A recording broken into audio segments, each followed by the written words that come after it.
We will start in a few minutes. We'll just allow a few more people to join. Just to let you know, there is interpretation in French. If you look at the bottom right-hand side of your screen, there's a little circle with interpretation, so you can find the correct language that you need there. We'll start in a few minutes. Thank you.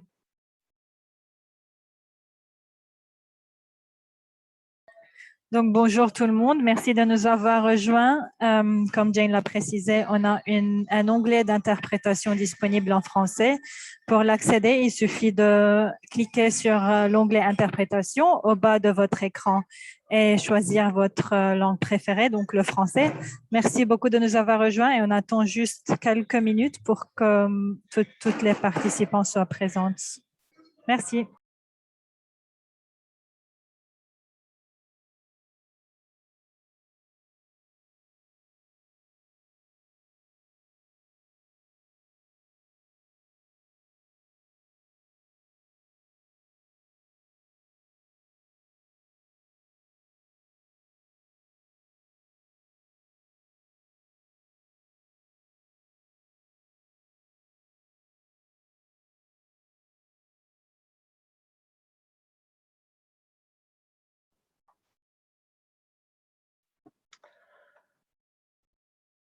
Okay, we have 22 people that have joined, so I think we can start this webinar.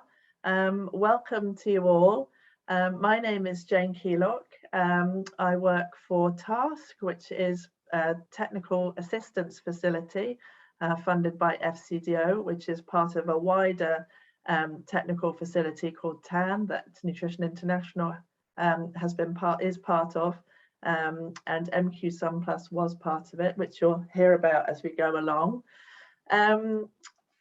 Just to say, there is interpretation in French today. So if you look at the bottom right-hand side of your screen, and you'll see a little circle with interpretation. So if you need the French language, you can find it there. You're all on mute, so when we go into the question and answer session after we've heard from two presentations, if you would like to put your hand up if you have a question, and then we will unmute you. In the meantime, it would be great to know who you are, so please welcome yourselves in the chat box, say who you are, where you're from, and we can say hi to you. The meeting is being recorded today, so hope everyone is okay with that. And so to get started, I would just like to hand over to Ellen Barclay from the Sun Movement Secretariat, just to give us some opening words. Over to you, Ellen. Thank you. Thank you very much. I will put, I can put my camera on so you can see me. Hello, everyone. Good morning, good afternoon, good evening. You're all over the world, and we're so happy to have you here on this very special session on our tools, on something that's going to help all of us out. It's been a lot of work with a lot of people. There were a few here, and I would just like them to put their cameras on quickly, if you could, to say hello. We have Sergio, he's here. You've met Jane, Rita, Lenka, who else? Anyone else just want to show yourselves? Yes, we're real people here, and we will have presentations over the next hour and a half. There is an opportunity for questions, as Jane said, and please do feel free to speak up. We love to hear your voice. We won't force you, but it is really fun to have the discussion and to hear from you. Your inputs are so valuable. This has been developed with a lot of attention to the field and what is needed, but of course the best time to do this is when we are together. So we do look forward to that. I'm going to just briefly state the objectives of our meeting today, of our workshop today. And as you can see, well, it's a nice word. We want to popularize both of the toolkits among priority users. So really to get everyone familiar with them and also to have your inputs to see what you think, to have this discussion or conversation. We want to help all of the target users navigate these toolkits because there may be a few areas that are unclear or there are uncertainties or questions you have actually about the kit. So please do hold those questions. And then we want to encourage all of you to promote these further. They can't just stay in your inbox or even in your own office. We know there are uses far beyond us, so we hope that you will promote them. Our agenda is very brief and concise. We're welcoming you. And as I said, it is really a privilege for me to be here from the Sun Secretariat. We want to have an overview of both of these toolkits. The first is the multi-sectoral planning for nutrition, and the second is designing multi-sector stakeholder platforms for nutrition. So both very much interlinked but separate tasks. And then time for our Q&A. So please be sure to use the chat box. I see that some of you are popping up and saying hello. I see some old friends and colleagues and new ones. So thank you so much for being here and taking your time today. And please write your questions, even if you would like to later on say them, that would be really great. It gives the presenters a chance to see what your queries are. And with that, I will then pass over to Carrie, who is going to start with the first presentation. Carrie, over to you. Good morning, everyone.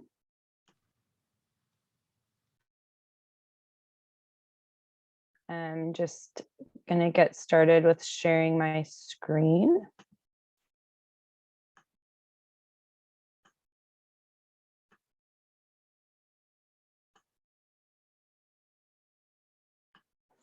Good morning, everyone. My name is Carrie Heminger, and I'm a Senior Communications Officer at PATH, and previously was the Communications and Knowledge Management Lead on the MQSum Plus project. And I'm going to be taking you through the toolkit that we developed on multi-sectoral planning for nutrition. So just a bit of background, MQSum Plus, which was a follow-on project from the MQSun project that happened from 2012 to 2016. MQSum Plus happened from 2016 to 2020, ended last year, funded by FCDO, and we provided technical assistance to improve nutrition programming under two components. One was providing technical assistance to Sun and Sun governments to move their policy and budget management forward to help reduce undernutrition. And then we also provided technical assistance directly to FCDO and FCDO countries to improve their nutrition programming. We were a consortium of 5 organizations, and PATH was the lead. You can see those organizations on the right, many of which are now part of the task project. So given its experience, over 7+ years of experience providing technical assistance to countries, MQSum Plus decided to take the initiative to capture the knowledge we had gained from providing technical assistance into this toolkit on multi-sectoral planning. So just kind of setting the stage that this toolkit goes through from what our experience was helping countries carry out this process of planning for their nutrition agenda, but that process could be different, or countries could take a different approach. But we just really wanted to capture the knowledge of our experience and to be able to share it with others who could benefit from it. The primary audience for this toolkit is policy decision makers and program designers at the country level, and country representatives or planning of different planning bodies who play a part into nutrition decision making. The toolkit has a variety of different materials that are included, including featured tools, country examples, and additional resources.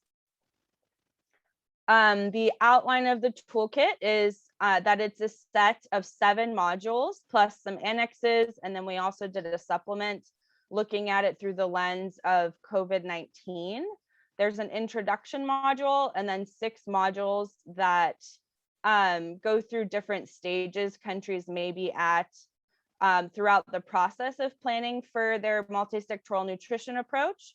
So that's setting the stage for multisectoral planning, developing a multisectoral nutrition plan, developing a common results framework, costing and financing for nutrition, monitoring, evaluation, and learning for nutrition, and preparing for inception and implementation. The introduction module really does set the stage for how to use the rest of the toolkit. It gives a background on SUN, gives an introduction to the toolkit, providing information that I've just shared with you all, a brief description on why multisectoral planning for nutrition is important, and then gives a brief description on how to use the toolkit, and then introduces these cross-cutting considerations: humanitarian response, advocacy, gender, and capacity building, which are touched upon in each of the other 6 modules. So now I'm going to exit the presentation and navigate through a bit of the toolkit itself. So the toolkit is available on the MQ-Sum Plus project website. And if you go to the main URL, you can access it right here on the right. And this is the primary page of the toolkit. So it just gives you a little introduction. It has a button for each of the modules, as I'd mentioned, as well as highlighting what countries are mentioned throughout the various modules and annexes, in case any user is interested in seeing directly what countries are included for country examples. So I already gave a little bit of a snapshot on the introduction module. So I'm going to go right into module 1, which is setting the stage for multisectoral planning. So each page of each module page first gives a brief introduction on what is in that module. And as you can see here, every module is available in English, French, and Spanish. It gives a brief outline of what is included in that module. So for example, here in module 1, we talk about the importance and how to assess the country context, whether that be through conducting a nutrition situational analysis, a policy framework mapping and analysis, a stakeholder mapping and analysis, and then very importantly, orienting stakeholders to participate in this process. And if you click on any one of these to the right, it will jump you right to that section within the module. I will note too that this is not necessarily meant to be used in a linear process. Countries may be at different parts of this process and may choose what of all of what is included in here to use. So it might be that a country will do a policy framework mapping, but maybe a stakeholder mapping was already conducted by another organization. So you might be able to use that instead of conducting a new one. And then moving on into the page, we list each of the featured tools that are included in the module. And many of these tools were ones that MQ-Sum Plus developed based on our experience. So for example, we have a guide on how to conduct a contextual analysis, how to conduct a policy framework mapping, and so on. So a lot of really helpful resources that a country could use to move forward and wherever they're at in this process. And then similarly to the home page, we list the different country examples that are included in that module so that it can be easily accessible for whoever's interested. And then at the bottom of each page are other additional guidance relevant to that module. And then you can return to the main toolkit page. So that's the structure of each module. And so I will just quickly go through and show kind of what each module includes. So module 2 focuses around developing an actual multi-sectoral nutrition plan. And why this is important.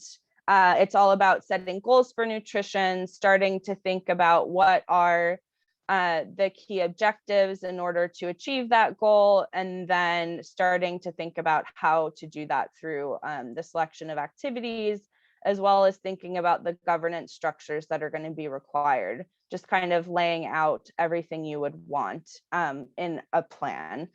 So noted here, the outline of the module is what is a multi-sectoral nutrition plan, how to engage stakeholders to decide on a way forward, agreeing on those goals, objectives, and actions, agreeing on the important governance and support structures, and then finalizing the plan and facilitating its official endorsement.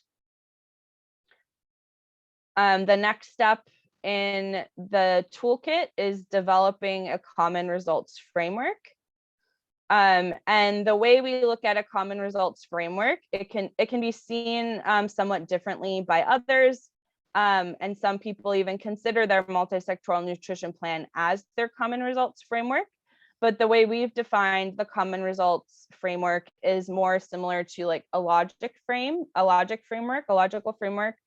So laying out the detail and the objectives, the actions, including targets and anticipated outputs, in order to have a clear path forward and carrying out what is laid out in the multi-sectoral nutrition plan.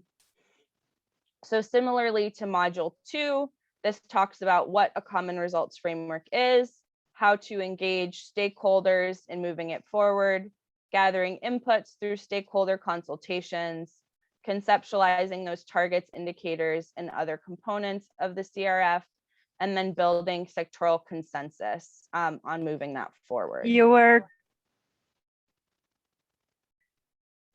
Carrie, you were cutting for a while, so the last thing we heard is after you've said similar to module 2. Oh, sorry. Similar to module 2, module 3 talks about what is the common results framework, how to engage stakeholders on moving it forward, gathering inputs through stakeholder consultations, conceptualizing those targets, indicators, and other components of the CRF, and then building sectoral consensus to move that forward effectively. Module 4, which is a very key piece, is around costing and financing for nutrition, which a lot of these activities are done somewhat in conjunction with the development of the plan itself and the CRF.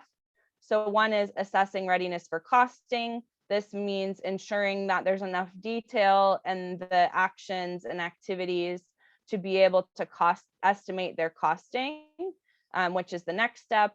Conducting a financial gap analysis, which is taking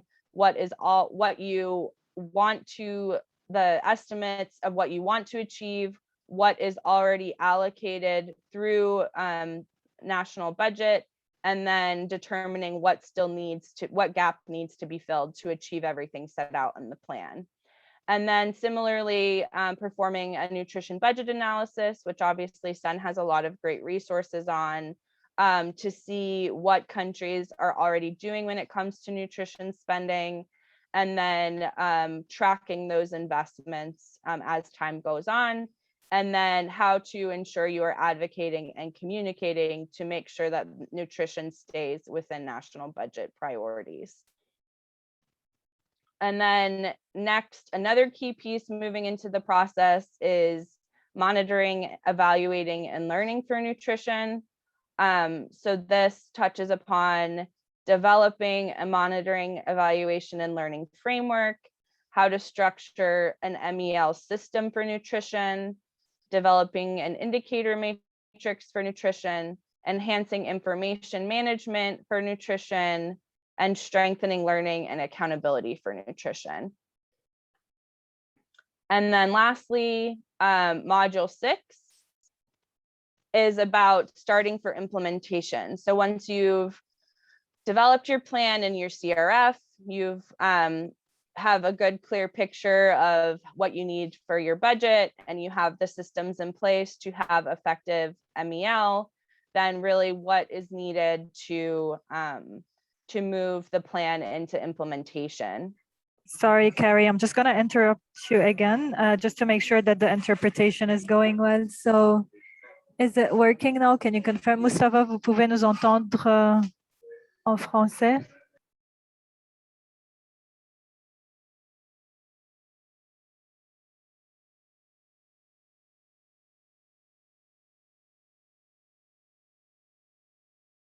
Okay, so I think it's working again. Sorry to interrupt you again. No worries. Please go ahead. So the outline of this module is planning for operationalization, creating a capacity development strategy for nutrition, developing an advocacy strategy for nutrition, and mobilizing resources for nutrition. There are very obviously other steps that are very important, and moving from the development of a multi-sectoral plan into its operationalization. But again, this toolkit was really meant to capture the knowledge from MQ-SUN+'s experience. And these were the primary areas where MQ-SUN+ provided technical assistance to SUN countries. And so this can serve as a starting point for countries who are either at the beginning stages of the development of their multi-sectoral plan, or even if they're at a point where they are doing revisions in it. I highly recommend navigating through this yourself. Obviously, just in this short snapshot, you can see it's quite comprehensive and there's a lot of tools, but a lot of really great features that could be very helpful for countries and any of these stages where they're trying to strengthen their nutrition activities for in country. And I will leave it at that. And I will introduce Sergio, who will provide more insights into their toolkit on multi-stakeholder platforms. Sure. Super interesting, Carrie. Thank you so much. So I'm Sergio Teixeira. I'm a strategy advisor for the TAN project at Nutrition International. And I'll be talking a little bit about the second of the toolkits that we're here to disseminate today, and hopefully to help you engage with and use. So let me also share my screen.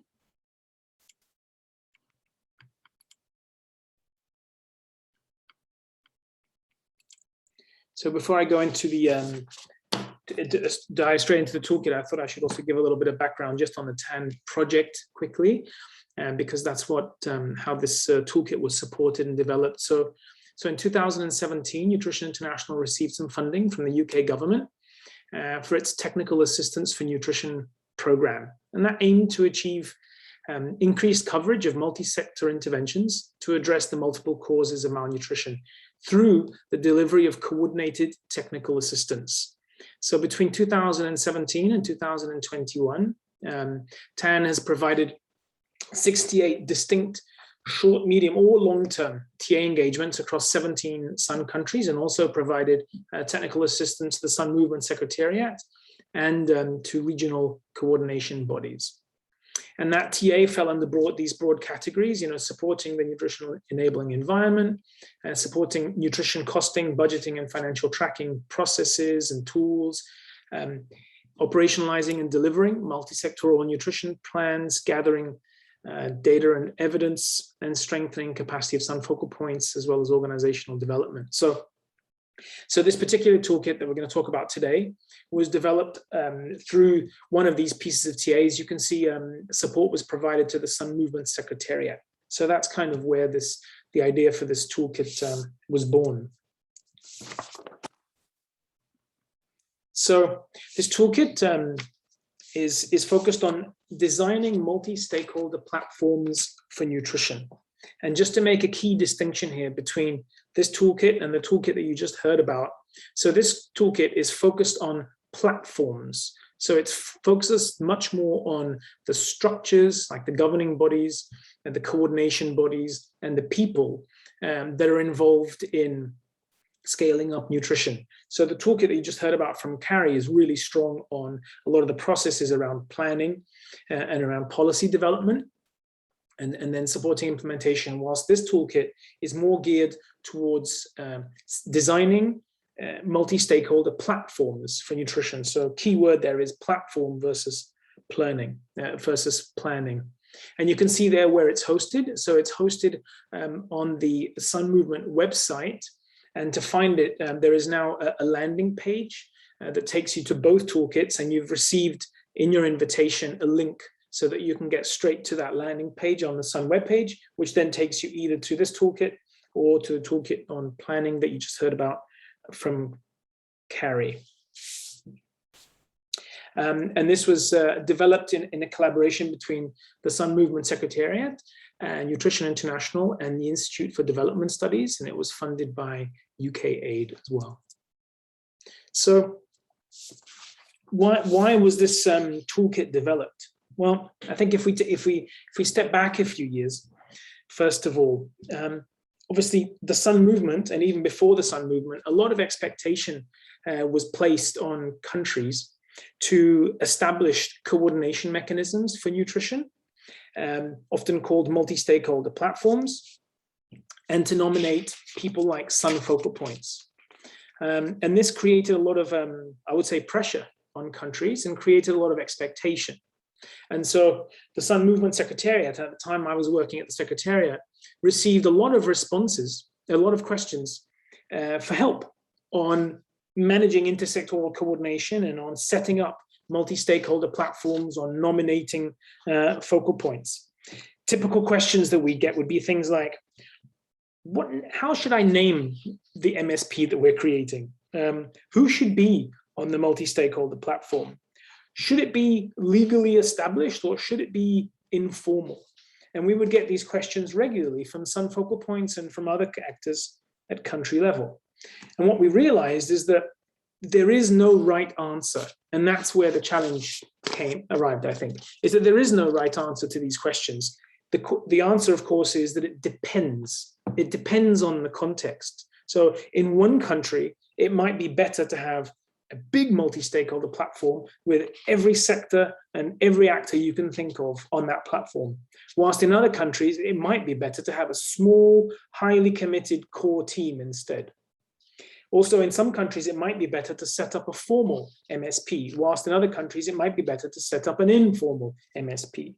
So our conclusion was that what we need to help countries with is not with answers, but it's with tools and with ways of thinking about these questions, so that governments can essentially figure it out for themselves, but also because they often resort to technical assistance providers, so that technical assistance providers working at country level can help countries work through these questions and these challenges. It's definitely not something that a Sun Movement Secretariat in Geneva can just send an answer to. It should be formal, and here's what it should look like. That's just not a good answer. So the toolkit was born out of finding a better way to respond to those questions, and that's why it's geared to TA providers, technical assistance providers that work in country, helping governments wrestle with these questions. So what the research identified, as you can see there, is it put together kind of 30 issue guides, which help either create or improve a multi-stakeholder platform for nutrition. And it's structured around 30 issue guides, and I'll go into it a little bit more in a minute. So what I think is the value add of this toolkit is not that it developed lots of new tools. And I know that the toolkit we just heard about from Carrie, in the process of delivering TA at country level, MQ Sun Plus did for those issues develop lots of new tools. and also identify and adapt existing ones. And those are the ones that you can access through that toolkit. In this toolkit, really all the tools were existing tools, but the value add of this toolkit was to find those tools and to distill them, to pick the best ones, if you want, and to curate them, and to organize them into a usable, user-friendly kind of website. So it was really about understanding what tools are needed and what the challenges are, and then finding and organizing tools, existing tools, and making them accessible and usable. So most of the tools, several of the tools come from, for example, the MSP guide that was developed by Wageningen University, and they also come from Fanta's multi-sectoral nutrition toolkit that was developed for Uganda. But there's many other sources and tools there. It is currently only in English, but we're budgeting, hopefully, to be able to translate it into French. So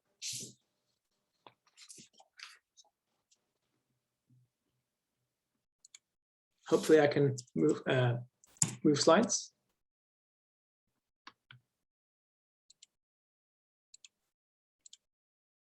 Great. So the toolkit is navigable, and I'll go through it in a minute, in two different ways. First of all, by topics, but it's also navigable by key questions. So the topics, if you want, are a more intellectual or academic way of organizing the content.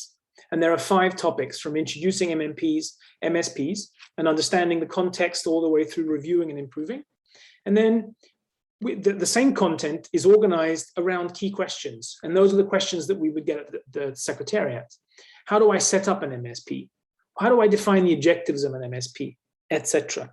So there's 2 different ways of navigating around the toolkit. And now let me delve straight into the toolkit, and we can navigate it a little bit together.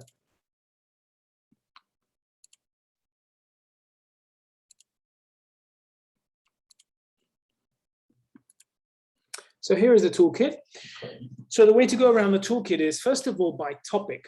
And there are 5 main topics. And as you'll see, they're color-coded. So introducing MSPs is blue, understanding context is red, etc. So around 5 main topics, and under each of these, we'll find what are called issue guides. And in the case of introducing MSPs, you can see there are 5 issue guides, and they are all color-coded blue. And this is useful because we'll come across this color coding a little bit later on. So in this case, there are 5 issue guides, and I'll just go into the first one here on concepts and definitions. So under concepts and definitions, this is what an issue guide looks like.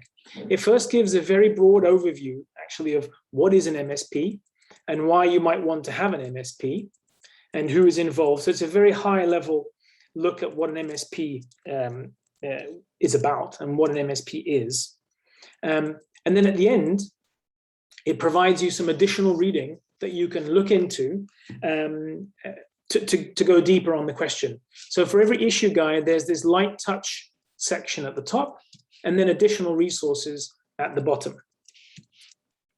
So if you decide to navigate the toolkit by question instead of by topic, if I go into, for example, setting up, how do I set up an MSP? Where do I start? You'll see there are, under this question, or under this challenge, if you want, there are 6 issue guides. 3 are also in blue. So that what I'm trying to say here is that the issue guides are repeated between topics and how do I. They're the same issue guides, but organized in a different way. And when you go down the how do I menus, you'll see sometimes issue guides repeated because they're often relevant to more than one sort of step in the process of designing or improving an MSP. And what I can say is that the way that this has been organized, and I was thinking about this afternoon when I was going through it again, I think this is a great teaching tool because of the way that this has been designed and structured and the way that the content has been organized. It's just so strikingly different from a 200-page textbook or from other sort of massive publications. It's organized in a very intuitive way, and people can just navigate around it according to what problem or topic they're interested in. So I thought I'd end by going deep on 2 topics, so on 2 areas here. So first of all, under topics, if I go to identifying and engaging the stakeholders, and then I look into the question of power in MSPs. And this is a delicate question, I think, as we all know. What's the power balance on an MSP? Who really wields power on an MSP? Who do we want to invite to an MSP? Taking into consideration this issue of power. How do we manage power? How do we balance power if we think it's out of balance? Well, so I delved into this topic here, and the way that this issue guide is organized is as follows. As usual, it says, well, why is power important for MSPs? Why is this topic important? It gives some definitions and some key terms, some concepts. And then in this case, it gives 3 country examples that help, I think, that illustrate, and they're real life examples, that illustrate how power comes into play. So there's an example here from Sri Lanka, and this is one of the 5 case study countries. The toolkit wrote 5 case studies. This is one of the 5, Sri Lanka. But then there's also an example from Indonesia and an example from Mozambique. So these are examples that have been drawn from other literature, not just from the case studies. And you'll see down here that the tools and resources related to the topic of power, there are 9 of them here. Some are from Wageningen, like I was saying, but there's others from the Institute of Development Studies, and there's other topics as well, other tools as well. And then if I go deeper into one of them, I found this one particularly interesting. So it's a tool and a process for doing power mapping. And this was identified by IDS as a really good example of a light touch tool, of a light touch approach to doing power mapping. And it's an approach that maybe some of you already know or have used, but others of you might not. It actually comes with a toolbox, an actual physical toolbox, and lots of materials, printed and written materials that help you facilitate workshops that come to conclusions about power maps, about power equilibrium, power disequilibrium, and what needs to be done about it. There are videos, there's an actual toolbox, like I said, and there's examples of how this happens. And when I looked at the end here, I thought it was interesting that there's a chat section at the end. And the first chat here is from 2007. And I thought, wow, this tool has been around for quite a while. And then if I look down here, the last chat about the tool is of March 15th, 2021. So it's a tool that continues to be used and continues to be improved, and people continue to chat about it. I saw here there's at least 1 or 2 uses per year of this tool in a different country, in a different situation. And we're told that it can be used anywhere from, managing conflict in a rural setting about water usage, up to managing power and conflict in a federal level multi-stakeholder platform where issues between ministers or between senior level government figures are impeding progress. So I think it's really interesting that it spans the gamut of applications, and it's extremely practical and usable.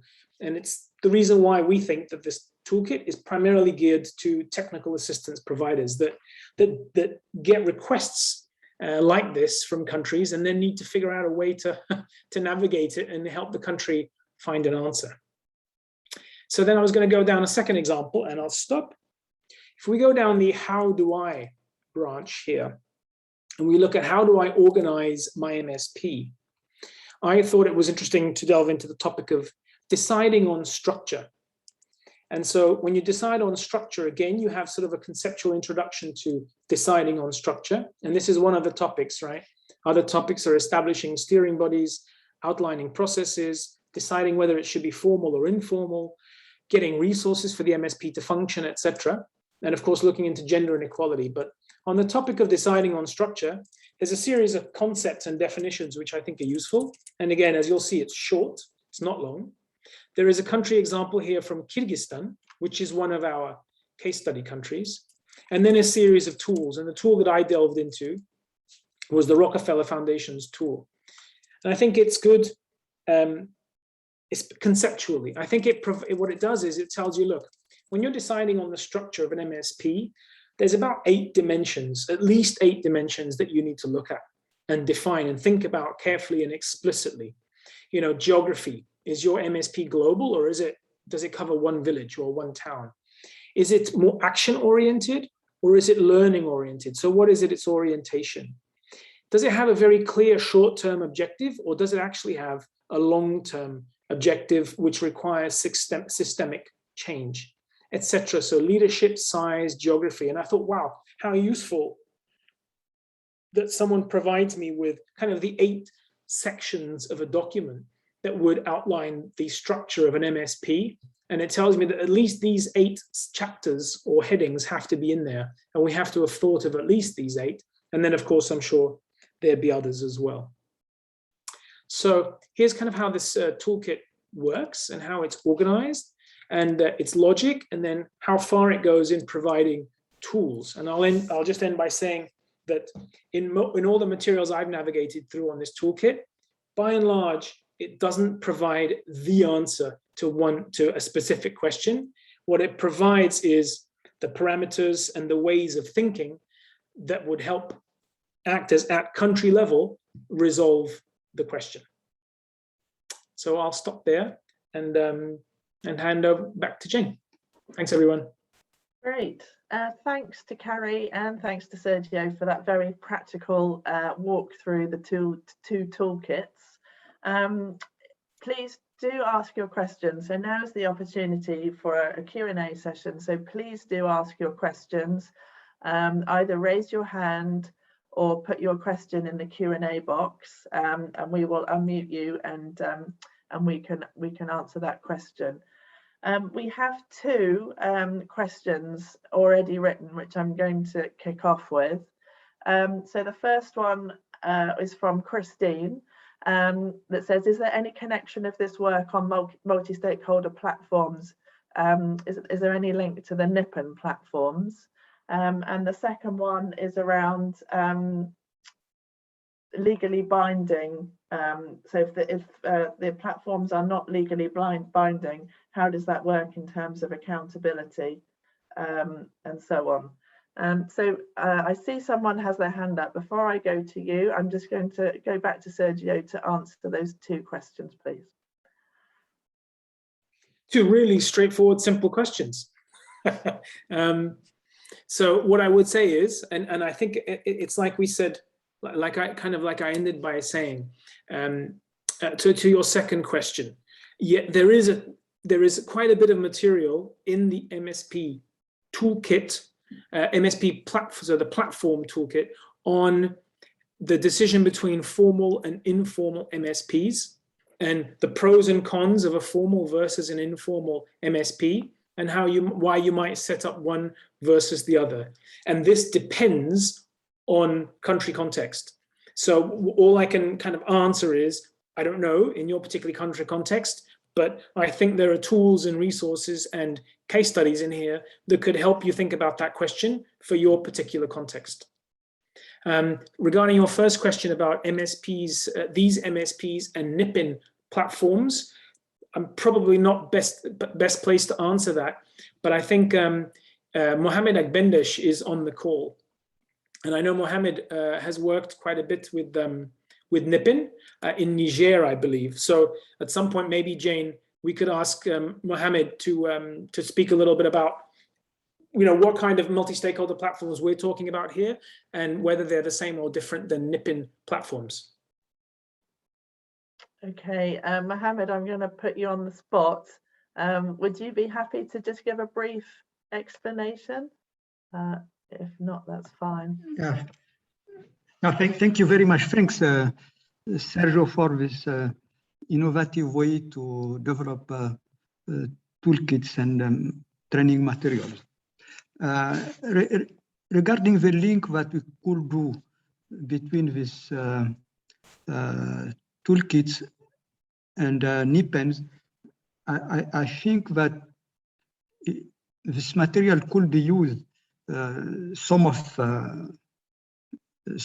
as he says, some of topics or some of questions could be used through Nippon platforms at country level to improve their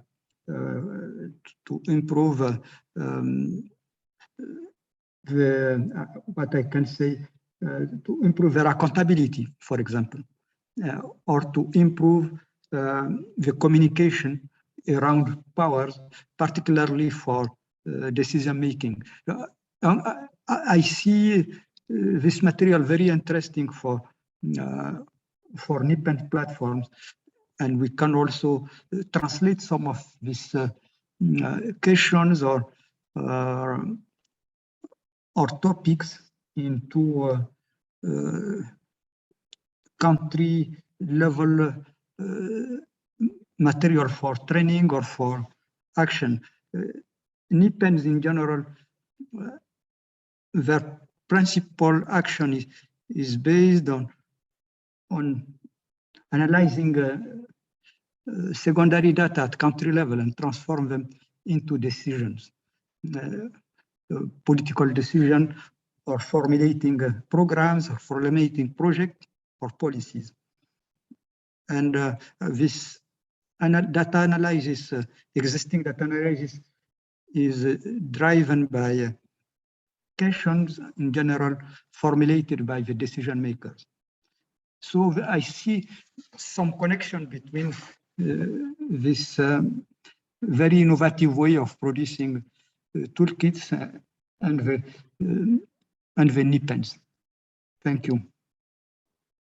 Thank you so much, and thank you for giving a comprehensive response on the spot. Thank you very much. We've got Alison hand up. Alison, would you like to ask your question? Hi, thanks, Jane. Yeah, this is Alison Farnham speaking. So thanks very much for both the presentations. Really interesting to see both of these toolkits out there in the world. I think they're going to be really well used by people. The question I had was really surrounding additional support, I suppose, for countries who want to use these toolkits. I know from speaking to some focal points that sometimes the issue is having funding to organize workshops and things to bring people together. And I can see these toolkits being really useful in terms of that. But is there any advice for countries and how they might go about seeking either additional support in terms of the technical assistance or in terms of funding for organizing workshops based around the information and the guidance in the toolkits? Thanks. Great, thanks, Alison. That also links with a question we've got in the chat about the links to Sun Labs as a platform for providing TA to countries. So any mention of that in relation to the toolkits. And then I'm just going to throw another question your way from Johan about is there any feedback from focal points on what they do to not get overwhelmed by the whole process and all the tools? So I think that's relevant for both toolkits. So who wants to kick off? Sergio or Carrie answering those three? Sergio, do you want to kick off? I can try on a couple of them. So about the question of funding and technical assistance. So the toolkits, sorry, at least I can speak for the platform toolkit. At the moment, there isn't funding to help or to provide technical assistance for countries to be able to use the toolkits, so additional funding. So that's why, if you even see sort of who we've invited to today's workshop, it's primarily folks that are already providing technical assistance or that have in the past and probably will again, or people that manage technical assistance projects. So, and what we're hoping is that those technical assistance providers that are on the call today are the kind of people that will say, hey, I'm going to provide a technical assistance next month in Uganda. And one of the problems I'm faced with there is X, and maybe I can use parts of this toolkit. And there's people here today like Johan, like Wimmer, like Mohamed Agbendesh, Cecilio, lots of people here that are active TA providers working at country level, or they're actively managing TA. And we're hoping that they can take up these tools and use them. So we didn't invite lots of Sun focal points to today's workshop. I think some of them could use some of these tools in different ways. Sometimes they have time to, and sometimes they have the skills to use them. But often I would say they don't have time themselves to be delving into these toolkits and using them. I think it's more for technical assistance providers that support them. But some could, and I do hope that we'll also continue to do dissemination so that we get to some focal points. I can't say anything about the other question, I'm afraid, but the other sun. Okay. Stop there. Carrie, do you want to add anything? Yeah, so in terms of the feedback from Sun focal points, we only have feedback from countries we provided technical assistance to. With MQ-Sun Plus, the way the model of our project worked was that we were a last resort technical assistance provider. In a lot of countries we supported, we had to provide technical assistance virtually or from a distance. So that involved a lot of capacity building that was required of country counterparts to carry some of the work forward that required in-person engagement. So that's where some of these tools came from, was out of us creating something that country nutrition stakeholders, particularly within the government, could use to push the needle and move this process forward. And that was one of the reasons why we built this toolkit, was to take all of these tools that we had developed for supporting countries and put it into the larger context of multi-sectoral nutrition planning. So we have gotten feedback back from countries we've worked with, like Afghanistan and Yemen, that I can think of particularly, where countries have found particular tools very useful. So I think, yes, while when you look at the whole process, it can seem overwhelming.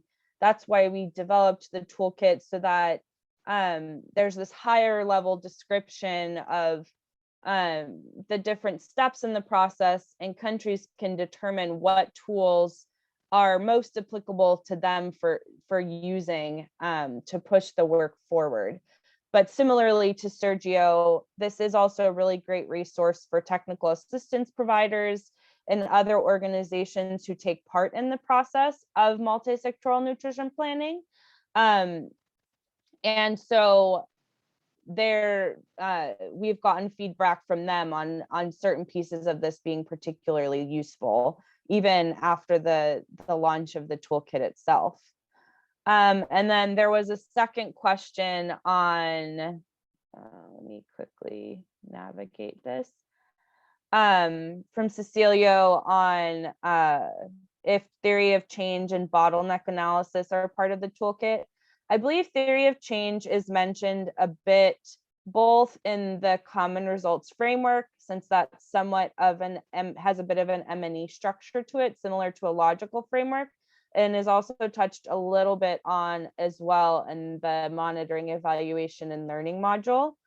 I cannot recollect if we go into detail on a bottleneck analysis.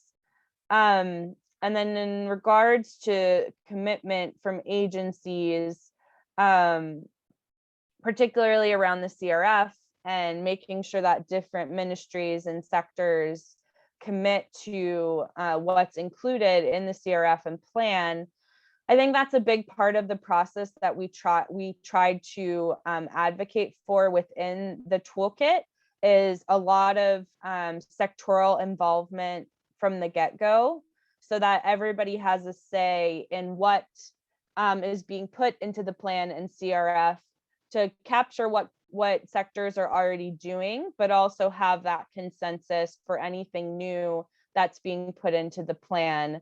So there is information within the modules on how to strengthen that engagement, how to do it in a way that there's accountability for those sectors once a plan is implemented. But obviously, there's only so much the toolkit can do in actually securing those commitments once a plan is developed. But our hope is that by bringing all these sectors together to develop the plan, and then having endorsement of the plan at the highest level, that it serves as an accountability mechanism for sectors to move forward in the activities needed to achieve that country's nutrition goal. So I think that's it on my end, Jane. Great, thank you very much. And Cecilia, I saw your hand go up. Do you want to respond? If you'd like to unmute yourself and ask your question. Can you hear me now? Yes, we can hear you. Okay, thank you, Carrie, for that response. I am very curious at all this because they're all very useful for our work here in the country. I wanted to just mention that the corollary,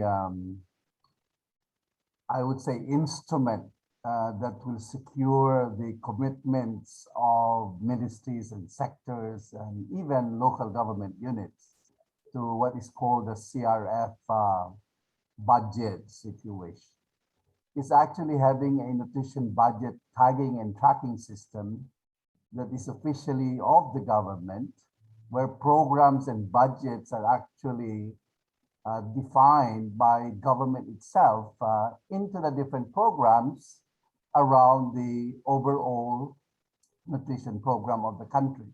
So when that exists, you make it easier for the CRF to actually get done with full commitments, as well as tracking of how the commitments are actually being complied with. And that's our wish here in the country.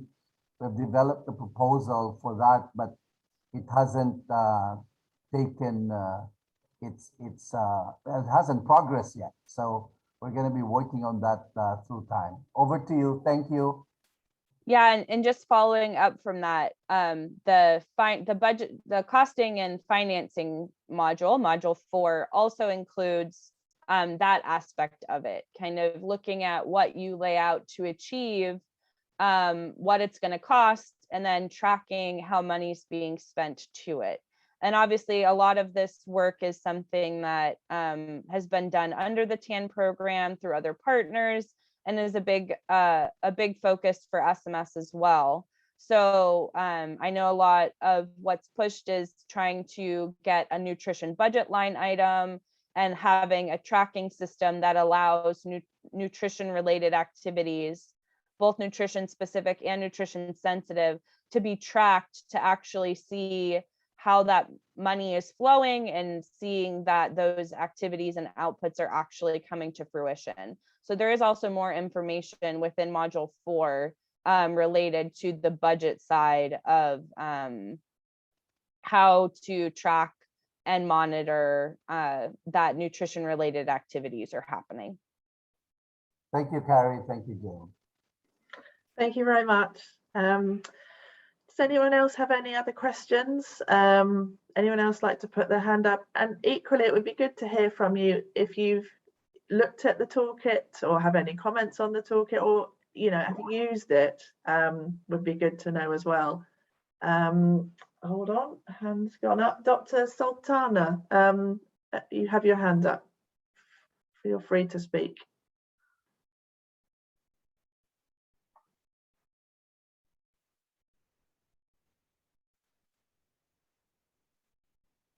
You're unmuted, so you are free to speak. The floor is yours, Dr. Sultana.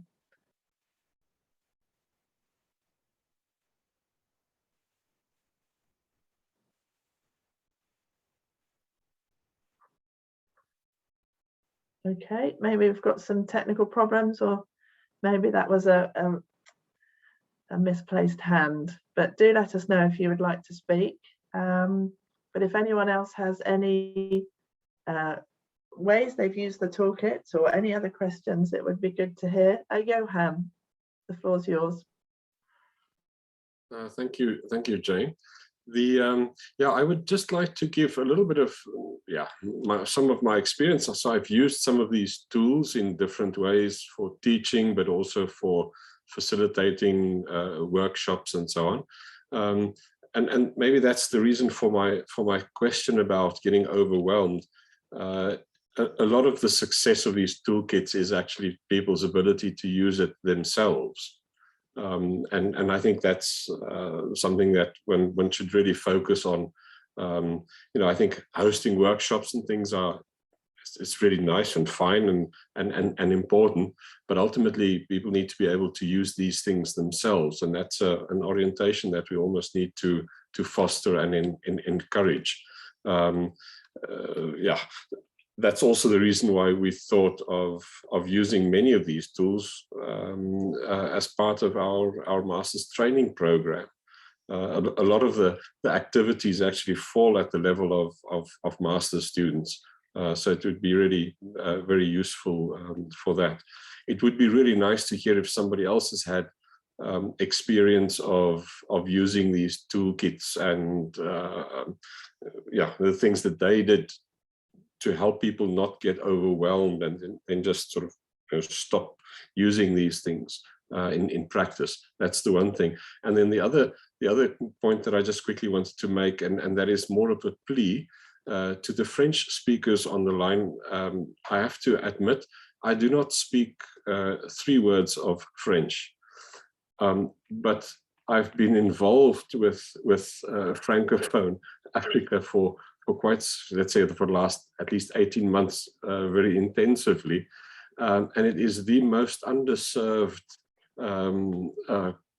let's call it, language community. And it has been a huge eye-opener for me to see and experience the struggles. So please, if SUN is contemplating or negotiating a budget to get these things translated, please do so. I cannot support that in strong enough language. Thanks. Thanks, Johan. Sergio, did you want to respond to that? Well, yeah, I think just to clarify, first of all, that the Carrie, you can confirm, right, that the planning toolkit is already in 3 languages, isn't it? Sorry, we can't hear you. I think you're on mute, Carrie. Yes, the toolkit itself is in English, Spanish, and French, as are the majority of the tools that MQ-Sun Plus developed. There are, similar to the multi-stakeholder platform toolkit, other tools from UN, WHO, and so on that are mentioned. And many of those are in multiple languages as well, but obviously we don't control their translation, but the toolkit itself is available in multiple languages.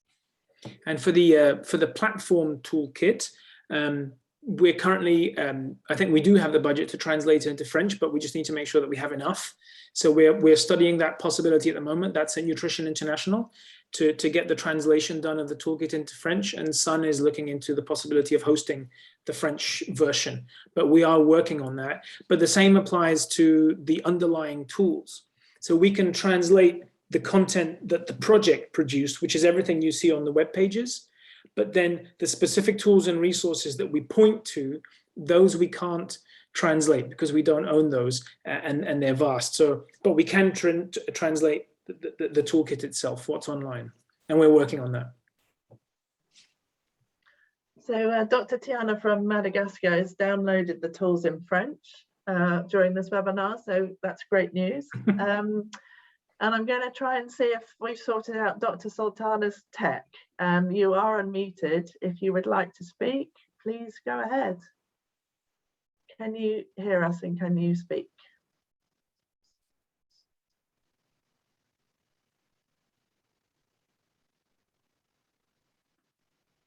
Okay, I think there's some more techie issues going on beyond what we can control.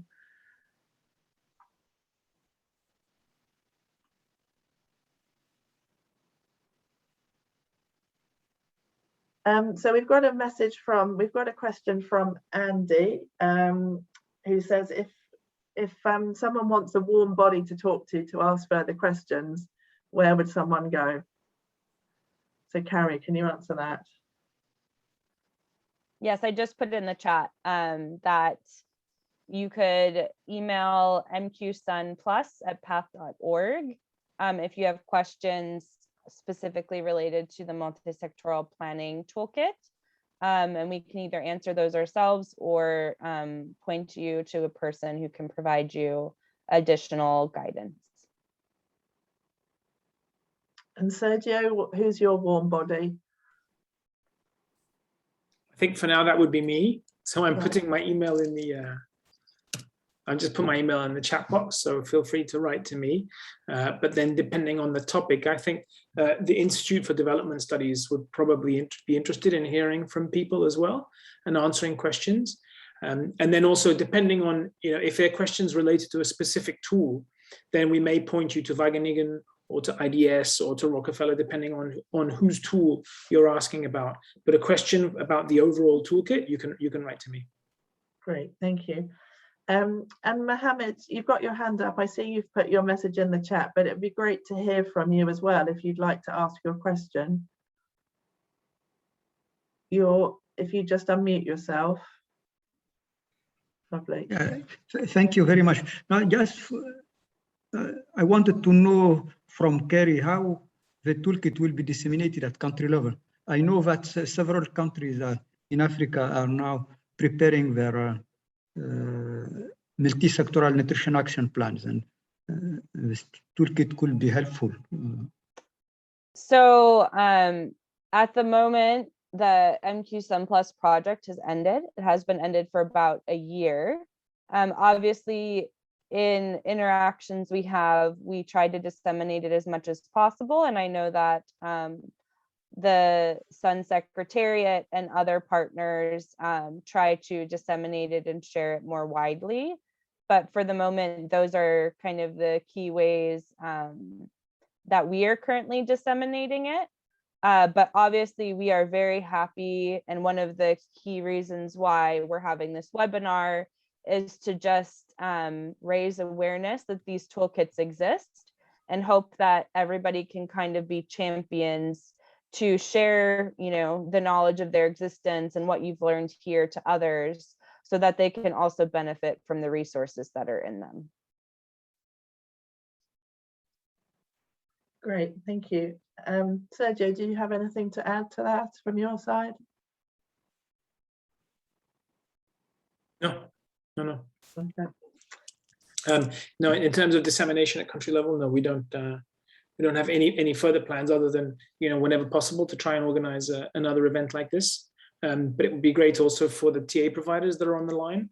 If they'd like to, we were hoping that as much as possible, that TA providers that are on the line would be able to echo this event out and point people to these resources. Maybe Cecilia at country level, when you're working, if you can let people know about these resources, Johan with your students, and also when you're providing TA. So we really felt that, a lot of people that are on the line today you are yourselves often sources, your references and your sources of information and guidance to people. So if you can include this in the materials that you point people to and that you share, we would really appreciate it.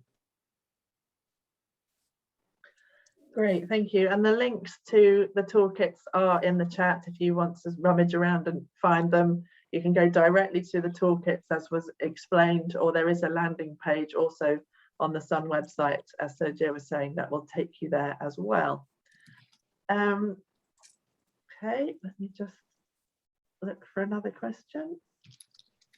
So Andy is asking, would we be happy for us to share the links via the Global Nutrition Cluster newsletter? I think that's a resounding yes, please. So any dissemination would be great. It's important these toolkits are used. And so, yeah, any dissemination would be great. I don't know if Carrie or Sergio, you've got anything to add there? Resounding Nope. yes. Resounding yes on this end as well. Please. That's a thumbs up from us. And if you need sort of a basic text or something like that can provide a description of the toolkit, maybe there's a little bit in the invitation that we sent out, but we do have a slightly longer one-pager, which maybe could be useful. So if anybody wants to do some promotion of the toolkits, please let us know. And we've got sort of a two-paragraph overview of the toolkits, which you used for a previous workshop. Yeah, and kind of echoing Sergio, we are also very welcome if there's other specific audiences that you think would benefit from hearing about these toolkits. We would be happy to organize additional opportunities to share. Ellen, you've got your hand up. The floor is yours. Yes, I do. Hi, thank you. I'm trying to put my video on. I don't really have a question, but a comment. Listening to everybody and hearing the concerns, the opportunities, everything. What we really need to do is to make sure that we are all linked up when we begin to use these toolkits, or continue to use the toolkits, or explore the toolkits, because I think we'll have lots to share and interact with others who are maybe coming across stumbling blocks. So if we could organize somehow to be in touch, it would be really helpful. I'm putting myself back at the country level where you want to do something, but you're not sure how did that work, and to be able to discuss that with somebody who's gone through that and said, oh, this is how we use that. This would really, really be helpful, because it is overwhelming. It's wonderful and overwhelming to have so much information and such a vast array of tools. But you know, nobody's sitting there wondering what to do with their time either. I think all of us are very busy. Our colleagues at country level, we're working. We're all busy. How could we? What if we only had time for a few of the tools? What would we pick? And could somebody share those experiences? So it's just something I'm thinking about. Our communication with one another has to be as solid as possible through the next steps. Over. Thank you very much, Ellen. Sergio, I see you're writing more in the chat. Do you want to speak to that, or are you okay as it is? Okay. You're muted, Sergio. I think he's okay. So I was saying that, sure, I can, but I'd seen that Dr. Cisse had posted a question earlier about the question of choosing between formal and informal arrangements, and whether informal arrangements can yield good results when it comes to resource allocation, funding decisions, accountability. And I was saying that, according to the toolkit, you first look at the purpose of the MSP, and you do a deep reflection on what the purpose of the MSP is. And if it is, to take funding decisions and to enforce sort of accountability about the use of funds and results, then by and large, the toolkits, if that's the purpose, they by and large recommend a more formal arrangement.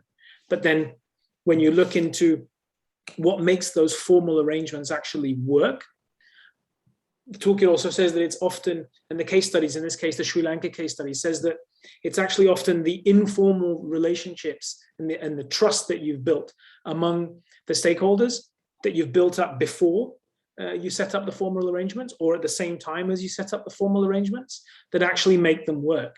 So it's just not enough to have the perfectly designed formal arrangements on paper, that actually the informal side of things is where trust is built, and that's what makes the formal side work. So that's from, and there are different different case studies. I think the Sri Lankan one is useful, but then also there's some tools there. I'm looking around designing formal and designing informal. So that's some content from the toolkits. Great. Thank you, and I hope that's useful to everyone. Okay, I don't see any more questions. We've got a good comment from Mohammed in the chat about a one-pager presentation, perhaps as some form of flyer might be good. So we will note that. But if no one else has any other questions that I have missed, then I'm going to hand back to Ellen. Oh, hang on. I've just got a question popped up. No, okay, missed that one. So I'm just going to hand back to Ellen just to give us some closing remarks, please, Ellen.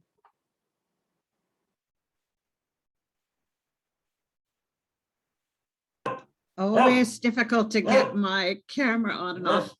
I've put on my headset because at 4 o'clock I have a dog that needs to go on for a walk. So if you hear barking, it's not me, it's my dog in the background. It's been a fantastic and rich one and a half hours with all of you.